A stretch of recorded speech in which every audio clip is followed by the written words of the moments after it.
Every moment that you give to God, every moment is returned tenfold. The more you focus on Him, the more freedom you feel. It's cool how God can give you the strength you need. You're listening to the Follower of One podcast. We want our faith to matter full time, whatever we're doing, but especially at work. Here's today's podcast.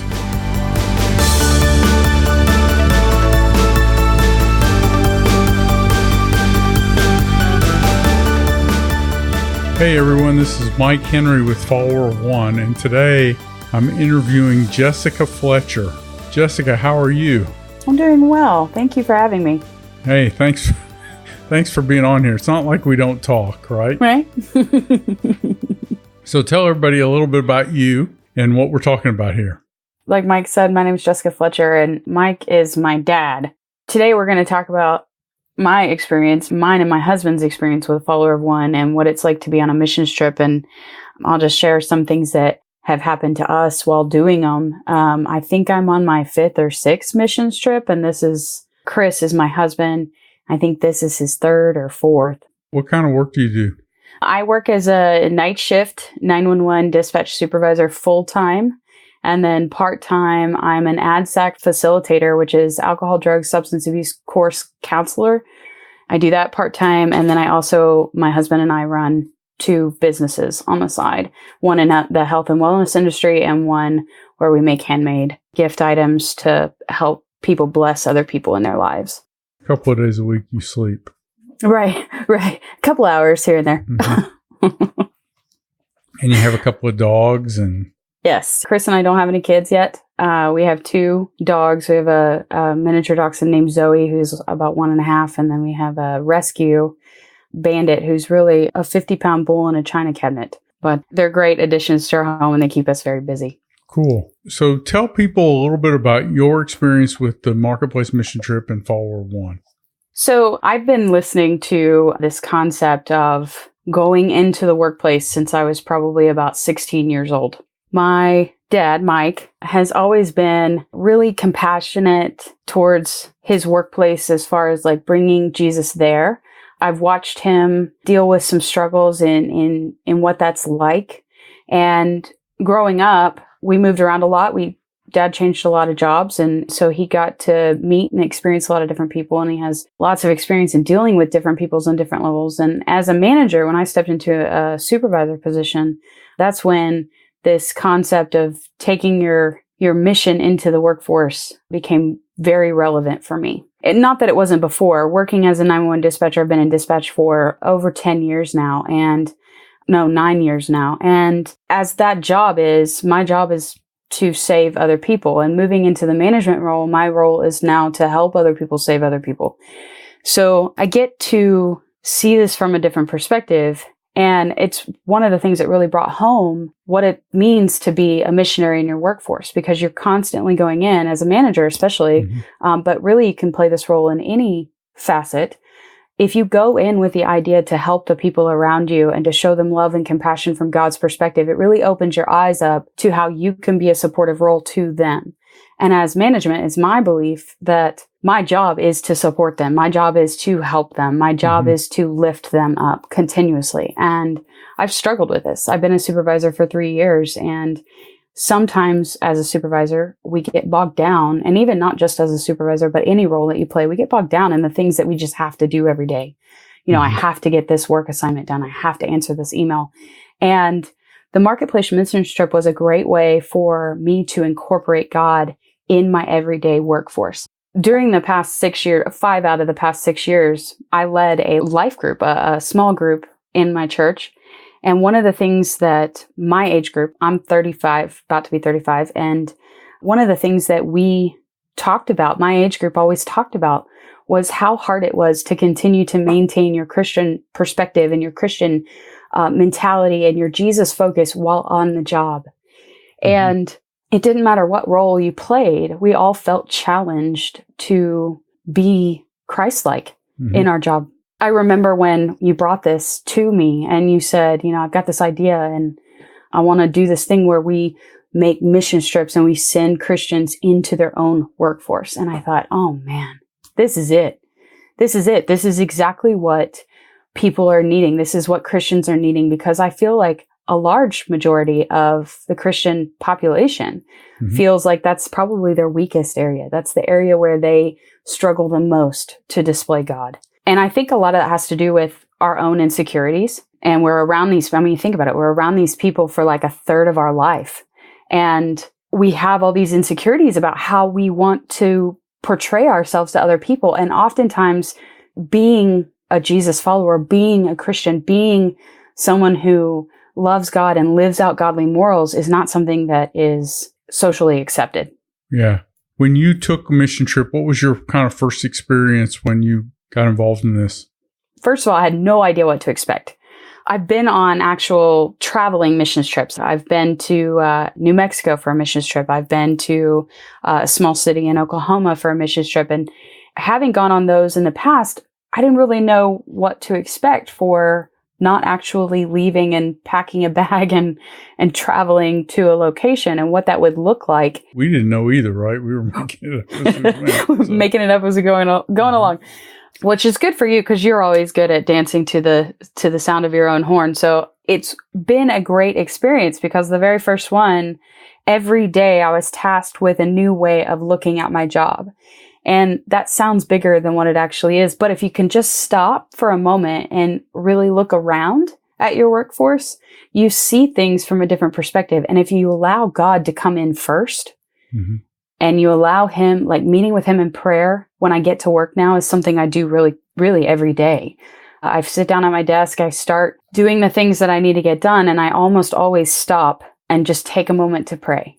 And that has something that I've never done before. That was something that, I came in, I sat down, I opened my emails, I got right to work, I started pulling calls, I started answering. Usually on Mondays, I spend about an hour to 2 hours answering emails and getting my list lined out for the week. Yeah. And now when I walk in on Monday, I spend the first 10, 15 minutes at my desk in prayer for the people that I'm working with, in prayer for the people that are there with me and the job that they face, keeping them safe, keeping their mental stability well, and just asking God to make me aware.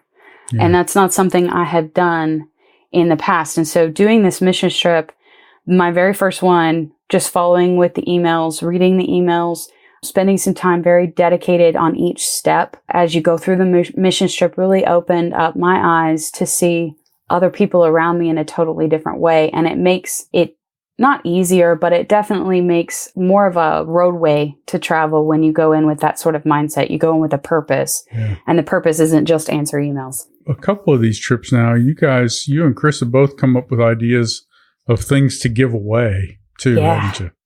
Yeah. So our last mission trip, we're on this one right now.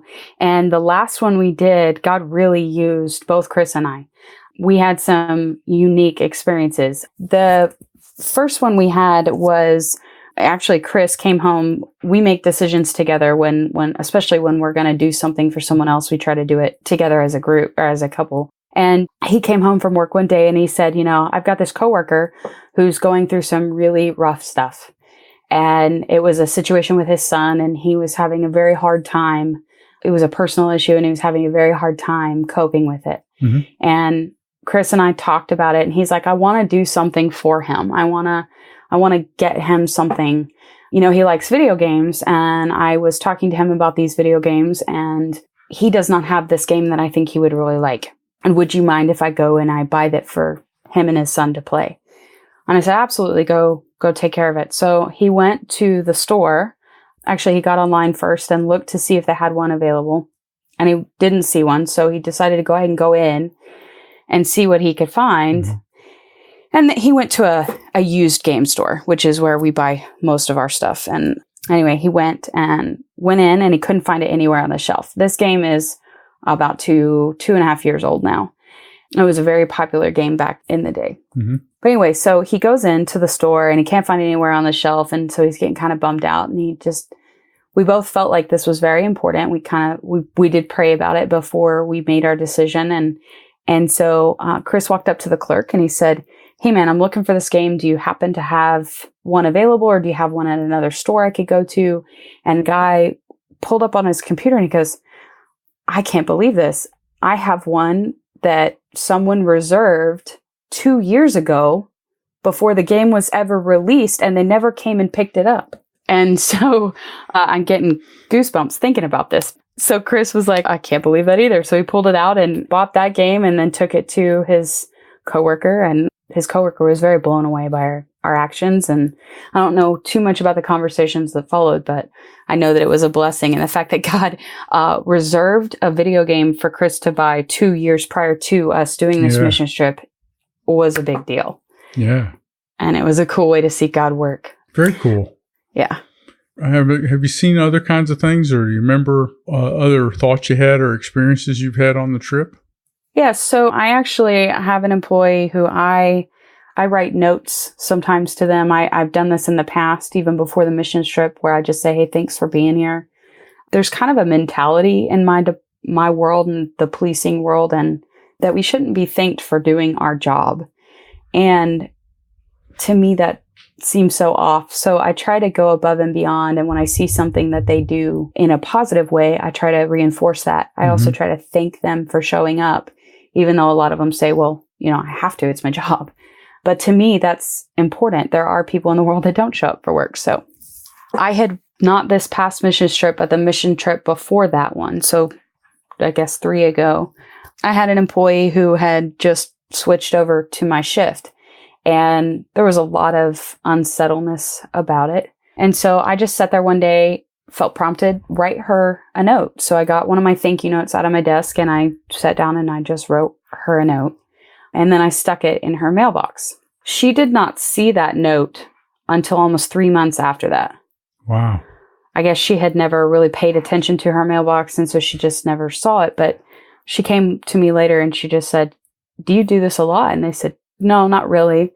And she goes, well, I just want to say thanks. It really means a lot to me that you took the time. And, there's not many bosses in the world that would come and show that they care about their employees. And she was also going through something really rough when she found it. So I don't know how that impacted her at that time, but I believe that it did help encourage her when she needed it. And it's just neat how God works. Like, his timing is always perfect. And, I wrote the note 3 months before she needed it. And didn't get it until she needed it. And then the same with the video game, like having that happen has just been, it's cool. It's cool to watch him work like that. It is fun when you have those kinds of things and you experience them. That's one of the things that struck me about the mission trips is the joy that I experience seems to be contagious. I probably should interview your mother. She could then talk about how much easier I am to live with. But, because I'm not as angry or tense about everything, so I just get excited about the cool things that God's doing, and he's doing them all the time, but often I don't notice it because, I'm too busy. I'm working on my tasks, or I'm behind on my email, or I'm wondering why something's taking so long. The last 2 days I've had trouble with the internet connection. I was afraid we weren't even going to be able to do this recording. And fighting with the cable company, that was a lot of fun. So, but even in all of that, you get this peace that I think that comes because that God's in charge. And to me, those kinds of things are fun. You're also involved in the online community. What do you think about that whole idea?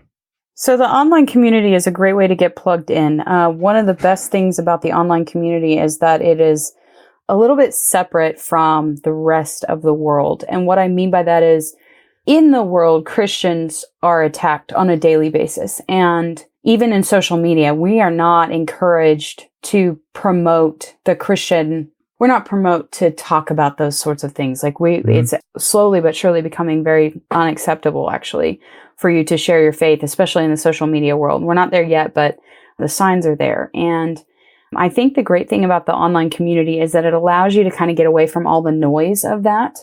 And be surrounded by like-minded individuals. The Bible says where 2 or more are gathered. And I don't think he wanted that to be limited to just room space. And with the advent of the internet and social media and connections like that, we can actually gather remotely. And I think it's very important that you are in fellowship. And, I heard someone say one time, it's great that you're praying for other people, but who's praying for you? Right. And so this community generates that. This community gives you a backer, basically. You get this backup to you all the time. And if you have a problem or something comes up, and it will, I guarantee it will, this community can be somewhat of a support system for you, especially when you work in a place that is not socially accepting of your faith, or you're battling something at your workplace that is really putting a strain on your faith.